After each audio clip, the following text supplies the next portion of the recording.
Alright,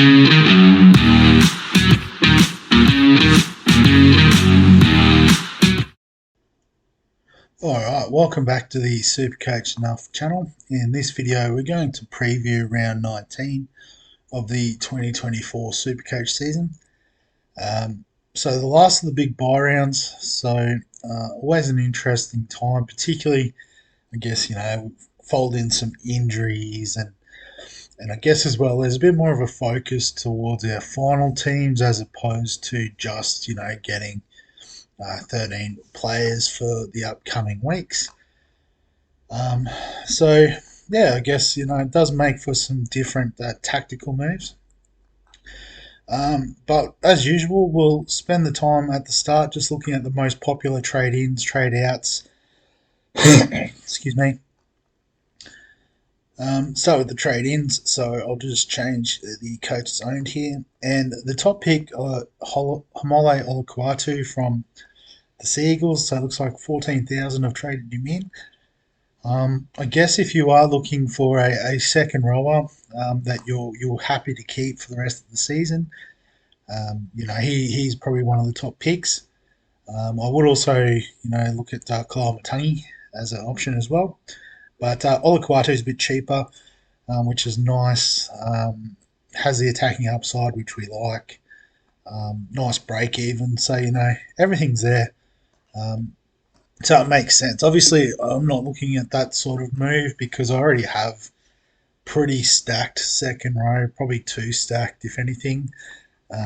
Just trying to decide who to get rid of for the end game. But I'm sure it'll sort of fall out as we go through. Number 2, Jaden Campbell. So, nice break even. Obviously, the Gold Coast are done with their buys. I guess if you wanted to keep him as a 5/8 option for the season, I don't mind it.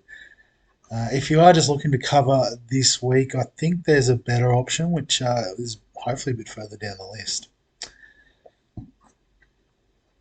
Will Price at number 3. So initially he was, more or less straight in to my team with the preview, given, nice break even, pair of 60s essentially in his 2 games.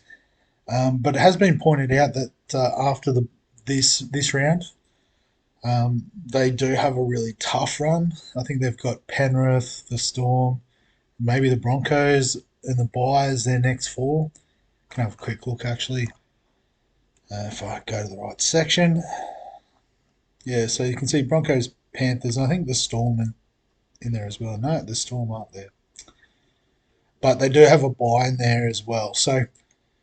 The Manly game also at 4 Points Park, suggests that it's probably one that most people would favour Manly.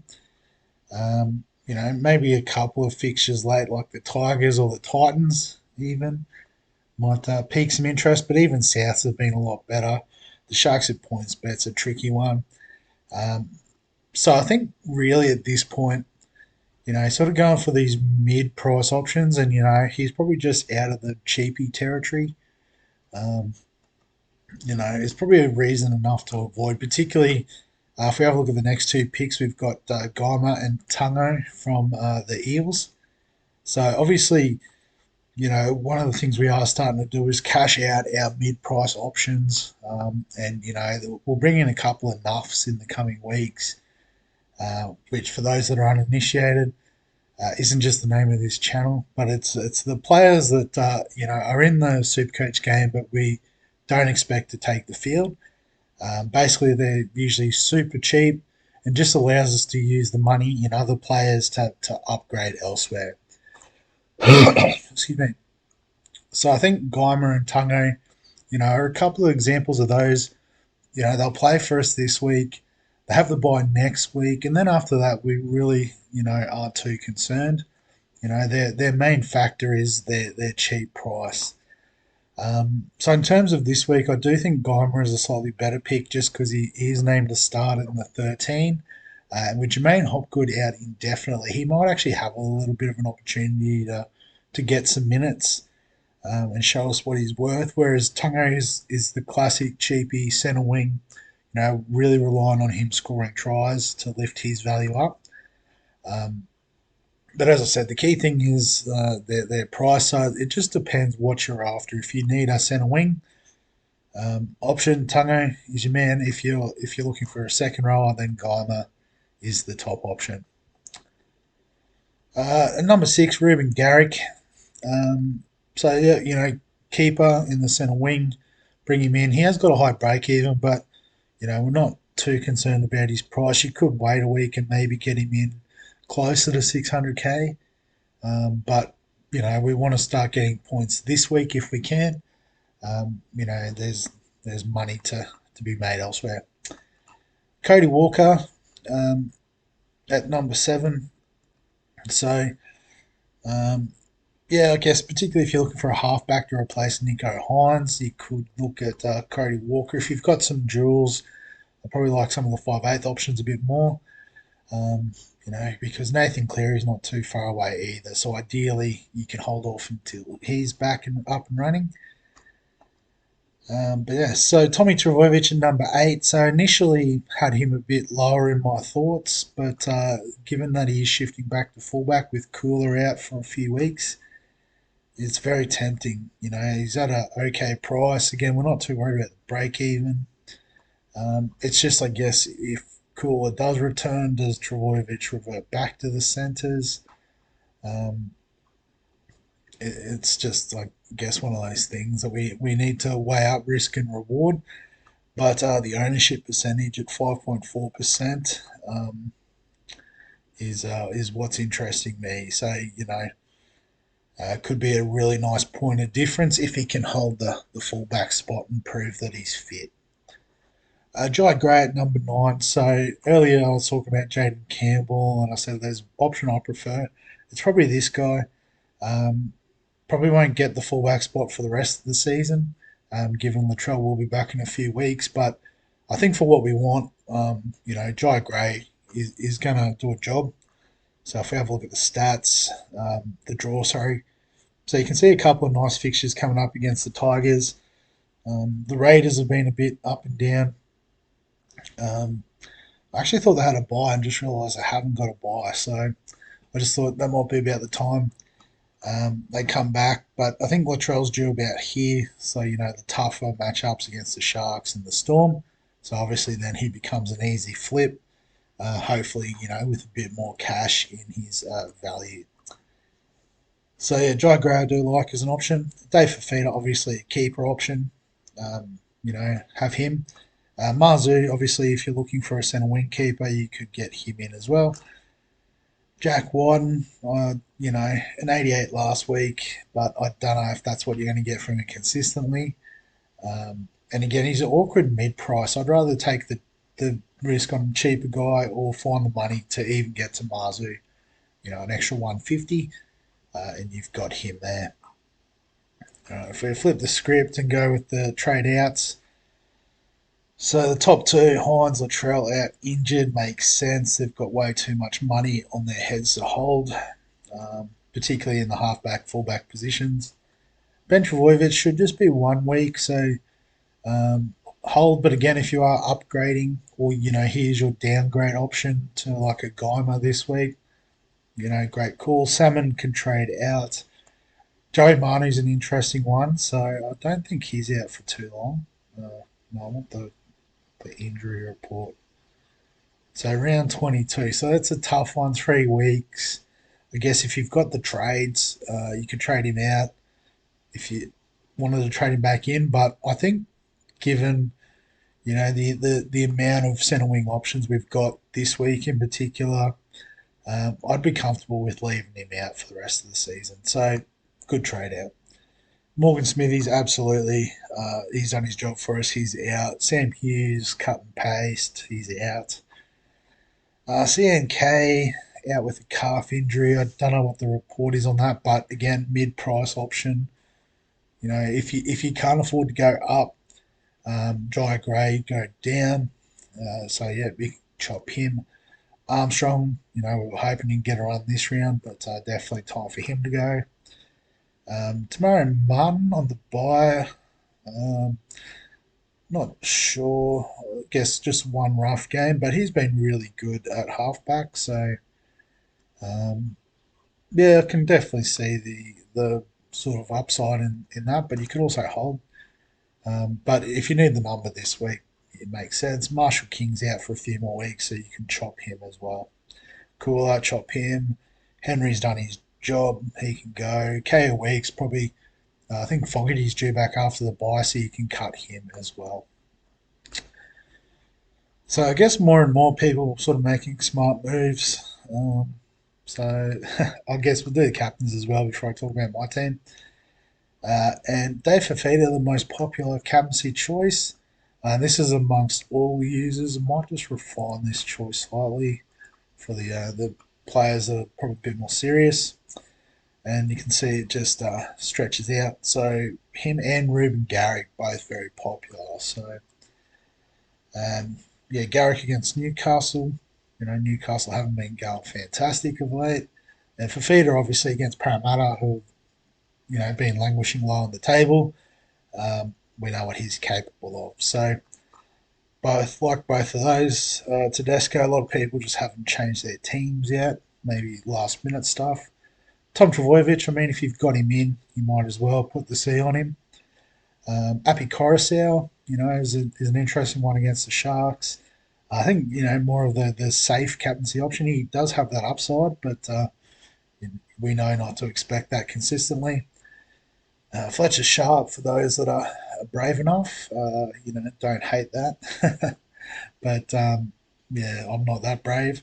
Jaden Campbell, if you're bringing him in, I guess you could hope he goes big against the Eels. Olaquata again, bringing him in, might as well throw the C on him.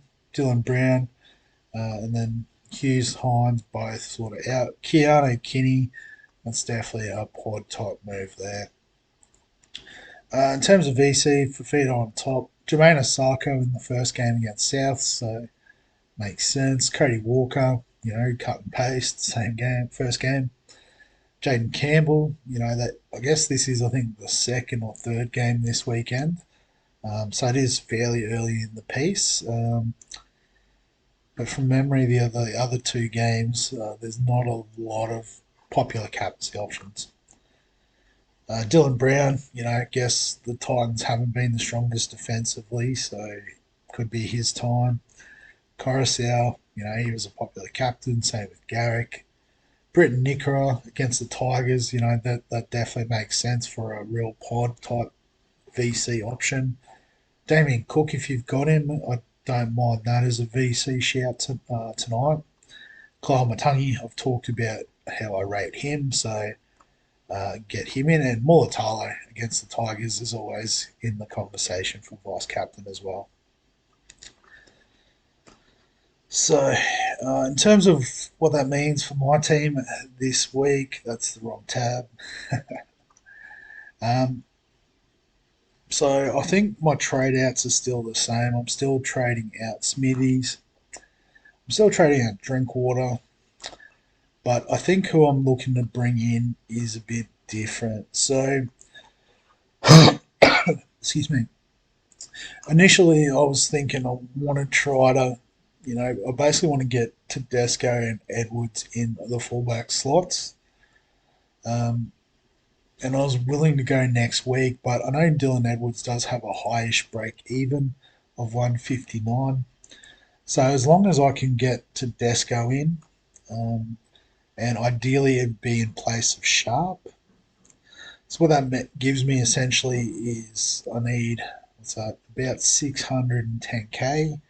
So take that off. I've got about 680 to spend, which means I am going pretty cheap. Um, so what I'm thinking is if we go to the break evens. So I think dry grey is one that I'm fairly comfortable with, and Geimer in the second row, which gives me 821, which is obviously more than enough. But then I guess what I think is, I still need to score some points this week, and I am super intrigued by Tom Travojevic. So I do have a third trade. And, if I want to get Tedesco and Edwards in, can I really afford two trades around Tedesco? Oh, sorry, Travojevic? And realistically, it's only one because the second trade is going to fold into, probably bringing in Dylan Edwards. Um, Actually, that's the other thing I have to check before I commit to this. Where's Ruben go? They play next week, don't they?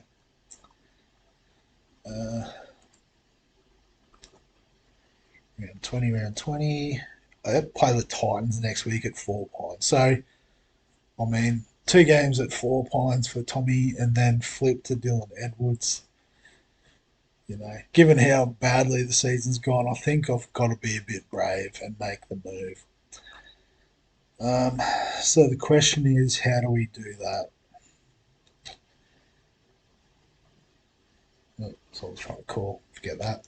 Um, I'm pretty comfortable with my front row. And I don't really have another piece to move back anyway in there. Second row, pretty handy, like the three keepers, Nicker as a fourth. But then I'd also have Max Plath as a fifth. So it seems a little bit counterproductive. But what if we go Porter out, slide Plath up, slide Gray up, and then we maybe if we go by average, not that he averaged that well, he did all right, sixth average. Tom Travojevic, so you can see it only leaves us with 350 for next week, so it would force two trades next week. Um, but we do have the likes of Talangi, Ero on buy. Um, it might even be Nikora, you know. I've already sort of made my move forward there. Um, so just trying to work out how we move next week. Might just be even Curran goes next week for bottom dollar cheapie, um, but then I lose that flexibility. So definitely not ideal. Is it the Dragons on the bye next week? That's a 13 I'm thinking of.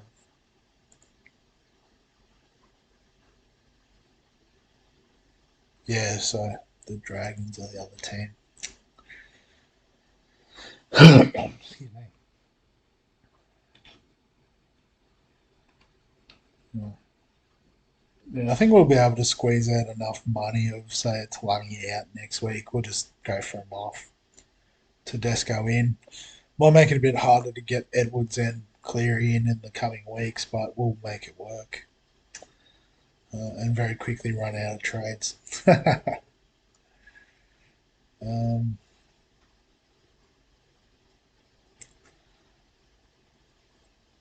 and do we not worry about Gray? Maybe that's where we can save a trade.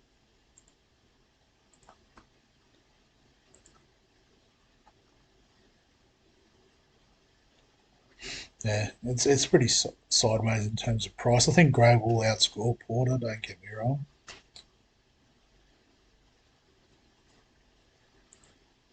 Or do we go Gray instead of Geimer? Is that the play? I can't find him now. There he is.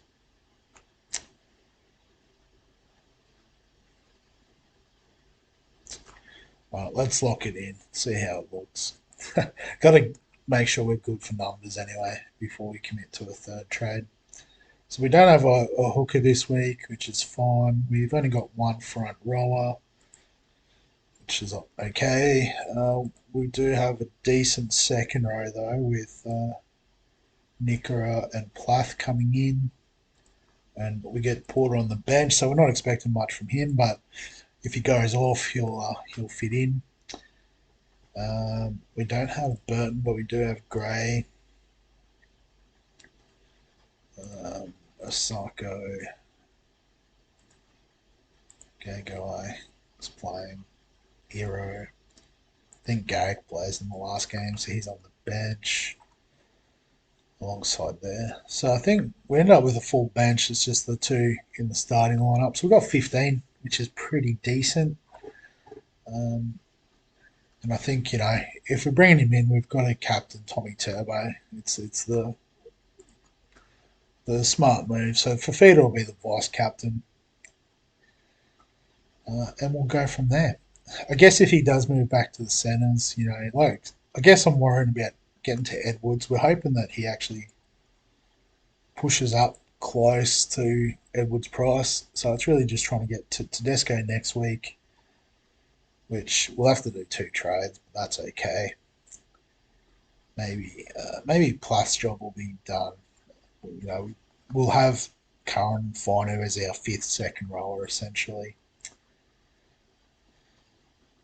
So we'll do it that way, I think. But saves us a trade. Got the upside of Gray and Turbo in. So let's roll the dice and see.